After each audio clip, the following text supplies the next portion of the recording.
Vai aprender agora. E se sabe e tem alguma dúvida, manda suas perguntas para o @Gazeta Mulheres, que a gente vai falar com o Dr. André Colaneri. Tudo bem? Tudo bom. Prazer em recebê-lo. Prazer é meu. O que é cirurgia íntima, Dr. André? A cirurgia íntima é o ramo da cirurgia plástica que mais está crescendo entre todas. Incrivelmente, quanto mais gente começa a saber, procura, porque tem uma demanda reprimida. Muita gente gostaria de fazer, mas não sabe para que serve, não sabe que existe. A hora que sabe, Exato. passa a saber, vai atrás. Então, a labioplastia, que é a cirurgia íntima que mais se procura, ela teve um crescimento em um ano de 45%, de um ano para o outro. Um ano? De um ano para o outro. Então, é um crescimento muito grande. O que é a cirurgia íntima? São as cirurgias estéticas da região genital feminina, né? Então tem algumas, tem a redução dos pequenos lábios vaginais, que o povo, muitas falam, meu grande lábio, na verdade é o pequeno que está aumentado. Tem a redução da flacidez dos grandes lábios vaginais.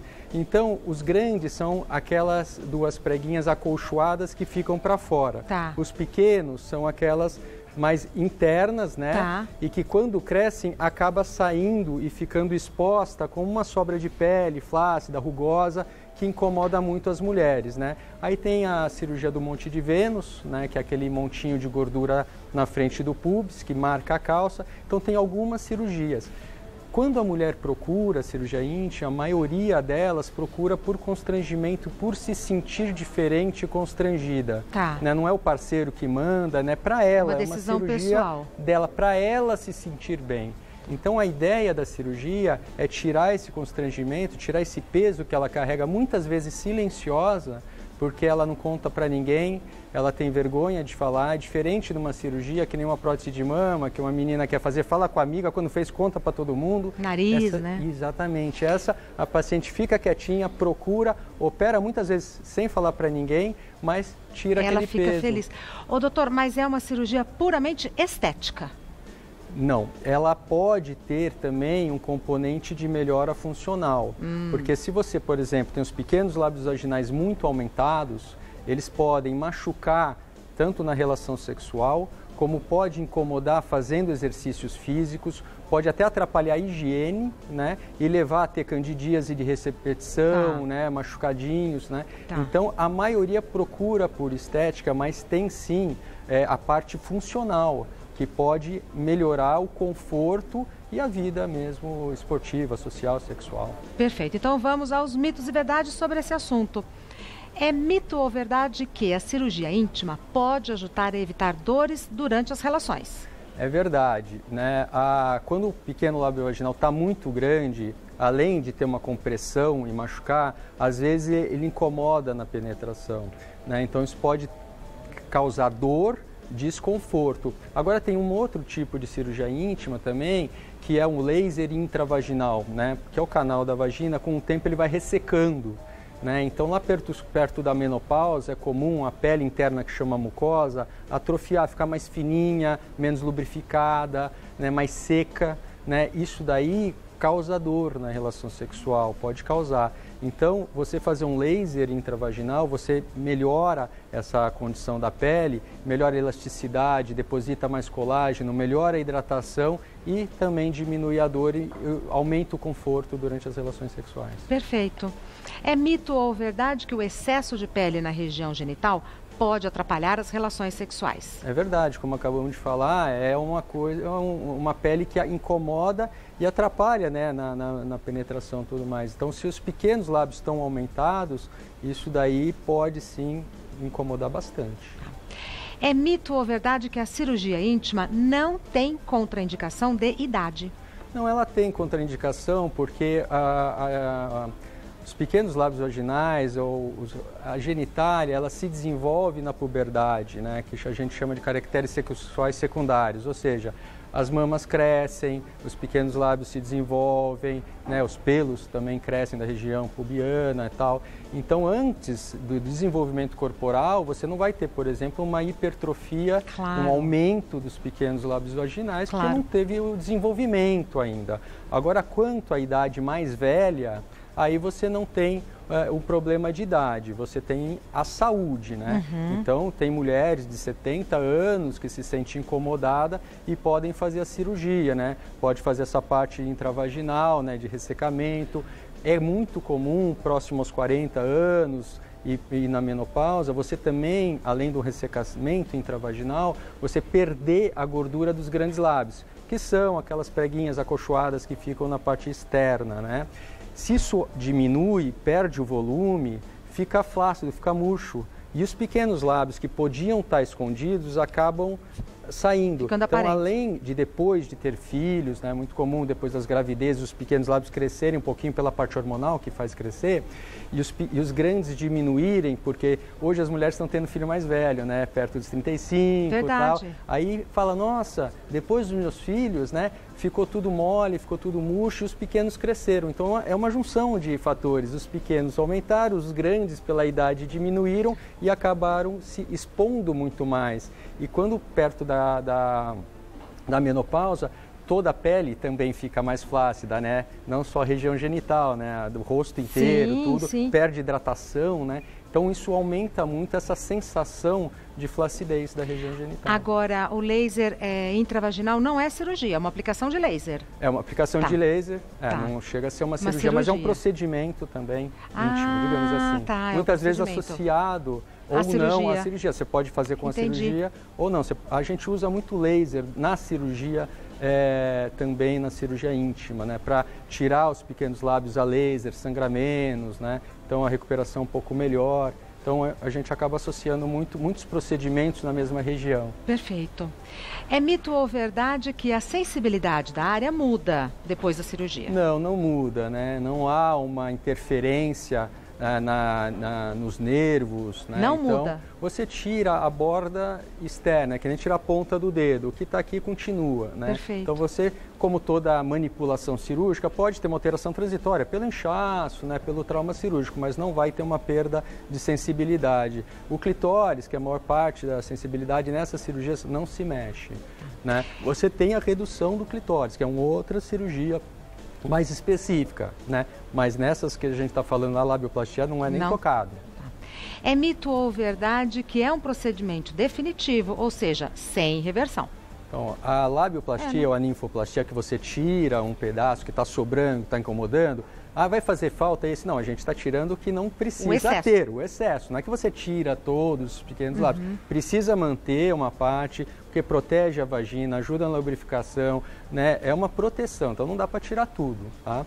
Mas o que tirou é aquilo que não precisava ter, né? E não tem como pôr de volta, porque é uma pele ímpar, né? Não tem outro lugar no corpo que, não, tira lá, faz o enxerto, não dá. Então é definitivo. Tá, e esse é o resultado da cirurgia que a gente está vendo? A ideia é tirar aquela rebarba que fica para fora, que incomoda, que é constante, que muitas vezes é escura, pelo atrito na calcinha, vai escurecendo, né? Então, que acaba também constrangendo, né?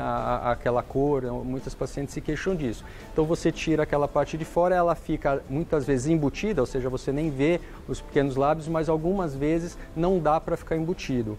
Porque o que deixa totalmente oculto, né, ou embutido, também são os grandes lábios vaginais, né? Então, eles que recobrem, se os grandes lábios vaginais não forem muito acolchoados, ou o clitóris for mais exposto, que é ali que a gente nivela, você não tem como cobrir totalmente, mas aquela parte que fica de fora, né, é retirada. Muito comumente se associa a redução dos pequenos lábios vaginais com um enxerto de gordura e aumento dos grandes, como a gente estava falando, né? Que você tem aquela inversão, o pequeno aumenta e o grande diminui. A gente faz o contrário, diminui o pequeno e aumenta o grande, porque daí você tem uma harmonização e ocultação dos pequenos lábios vaginais e também diminui a flacidez dos grandes, porque quando jovem, eles eram gordinhos, macios, esticadinhos. Aí vai diminuindo a gordura, atrofiando, né, ressecando, e daí a pele fica sobrando. Então você pode pôr uma gordura para esticar, às vezes precisa até tirar a pele, porque a gordura por si só não estica tanto, né? E pode fazer um laser também para ter uma retração, uma melhora do colágeno. Então você pensa na região como um todo, não só em partes, né? Como em toda cirurgia plástica, né, doutora André? Exatamente. O segredo é a harmonia. Tudo. Acho que a gente tem mais mito e verdade. É mito ou verdade que a cirurgia deixa cicatrizes aparentes? Toda cirurgia deixa cicatriz, mas essa região, que é a mucosa, cicatriza muito bem. né? Então, mucosa é a vagina, os pequenos lábios, a boca, né? Então, muitas vezes a gente tem um machucadinho que não é visível. Então, a cicatriz é muito difícil de ver, né? Tá. Então, depois da cirurgia, até uma foto fica difícil. Tem cicatriz? Tem. Mas não é uma coisa, vão perceber que eu operei, né? Tem como saber. Não, é uma cirurgia que dá para passar batido. Fica muito discretinha, né? Fica muito discreta. Nós temos perguntas do pessoal de casa. Peço que você me aguarde um minutinho que a gente vai responder todas elas. Vamos para as perguntas, doutor André? Vamos. Primeira pergunta foi enviada pela Ingrid. A ninfoplastia apresenta riscos ou complicações? Toda cirurgia, todo procedimento tem riscos e tem complicações. Agora, é uma cirurgia com anestesia local, né, geralmente com sedação alta no mesmo dia, demora em torno de 40 a 50 minutos. Então, é um procedimento, é uma cirurgia muito rápida, de pequeno porte, bastante segura, né, com anestesia local. Então, na clínica ou precisa ir para um hospital, um centro cirúrgico, assim?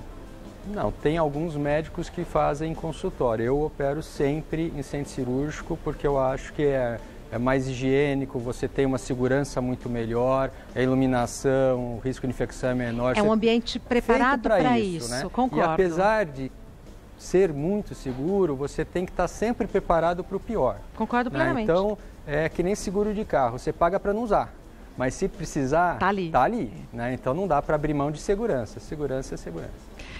Mais uma pergunta. Clarissa. Quando posso voltar a depilar a área depois de fazer a cirurgia? Um mês depois, né? A depilação, ela faz um trauma, né? Ela puxa, né? Dá uma esticada, né? Então precisa ter uma cicatriz que já tenha alguma força, não pode Mas um mês esticar. depois eu achei pouco tempo, doutor, eu achei que fosse mais. Não, um mês dá, já até dá? Porque os pequenos lábios vaginais não tem pelo, né? A depilação vai ser nos externa, grandes, né? Vai ser não na região operada, né? Então com um mês dá. Tá bom. Mais uma pergunta.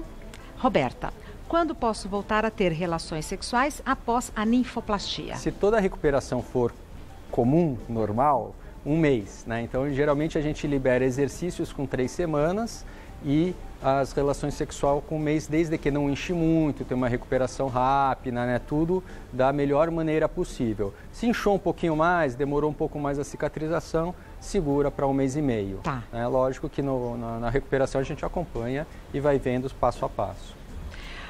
Mais uma pergunta da Cláudia. Posso associar outras cirurgias estéticas quando for fazer a cirurgia íntima? É muito comum. É muito comum associar entre cirurgias íntimas, inclusive, que a gente estava falando, né? O enxerto dos grandes lábios, com a ninfoplastia, mas é comum associar com prótese de mama, com lipoaspiração, né? É uma cirurgia de pequeno porte, então você pode associar a outras. Ela é a recuperação mais fácil, né? Então, uma ninfoplastia, por exemplo, a maioria das pacientes que a gente opera acaba operando na sexta-feira e trabalha segunda-feira em escritório, né? Aquela paciente que trabalha sentadinha no telefone, no computador. No ambiente ali, né? Não vai andando, não caminha muito, não faz exercício, né? Então, dentre as outras cirurgias, ela é um porte muito pequeno, então dá para associar, é muito comum. Mais uma. Quem mandou é Grace. Existe algum procedimento que clareie a região genital? Existem lasers, existem luz pulsada, existem alguns peelings, digamos assim. Agora depende muito do tipo de pele da paciente, né? Tem pacientes que nem na face, é muito difícil de clarear, tem pacientes com pele clara é mais fácil de clarear. Né? É uma região que ali o atrito, né, do longo tempo, principalmente virilha... Às vezes a própria depilação, né, doutor? Acaba exatamente ao trauma, é uma reação inflamatória crônica que vai pigmentando. Os pequenos lábios vaginais, que é a parte distal, quer dizer, a parte de fora, que fica raspando na calcinha e escurece, ali não vai ter tratamento para clarear. Geralmente se tira esse excesso na cirurgia e dá um aspecto de clareamento. Então, quando fala clareamento região genital, a gente pensa exatamente em grandes lábios, virilha e não nos pequenos lábios. Agora, doutor André, eu fiquei impressionada com o que nós falamos no começo da nossa conversa. Quanto que cresceu no último ano a procura por essa cirurgia? Em um ano, segundo a Sociedade Internacional de Cirurgia Plástica, a ISAPS, né, de um ano para o outro, no último levantamento que eles fizeram, aumentou a ninfoplastia 45%. No Brasil ou no mundo? No mundo. Tá. E o Brasil segue essa tendência. Sociedade Internacional de Cirurgia Plástica. O Brasil ele é o campeão de cirurgias íntimas, é onde mais no mundo se opera, mais que nos Estados Unidos. Que coisa, né? Mas a gente sempre está num dos primeiros lugares no ranking da cirurgia. Brasil e Estados Unidos são os dois campeões, que são onde a cirurgia plástica são mais desenvolvidas. Isso que eu ia falar, os profissionais são super qualificados, são bem qualificados. Entre eles o Dr. André. São países grandes, né? Então tem bastante gente para operar. O Brasil é um país, além de continental, né, muito grande, ele é um país tropical, então as pessoas pensam em ter um corpo legal, vão para a praia. E um dos aspectos da cirurgia íntima, muitas pacientes se queixam que marca a calça, né, um biquíni, né, não se trocam na frente. Íntimo, né? Não se troca na frente das outras. Até no vestiário de um clube não se troca, fica constrangida. Então, num país que todo mundo vai para a praia, vai para o vestiário, vai para a piscina, vai não sei o quê, então isso pode ser um problema mesmo. Pode ser um dos fatores que mais gente opera também. Muito obrigada por se dispor a falar sobre esse assunto aqui com a gente. O Dr. André Colaneri é cirurgião plástico, especialista pela Sociedade Brasileira de Cirurgia Plástica. Muito obrigada, viu? Tchau, tchau. Volte em breve.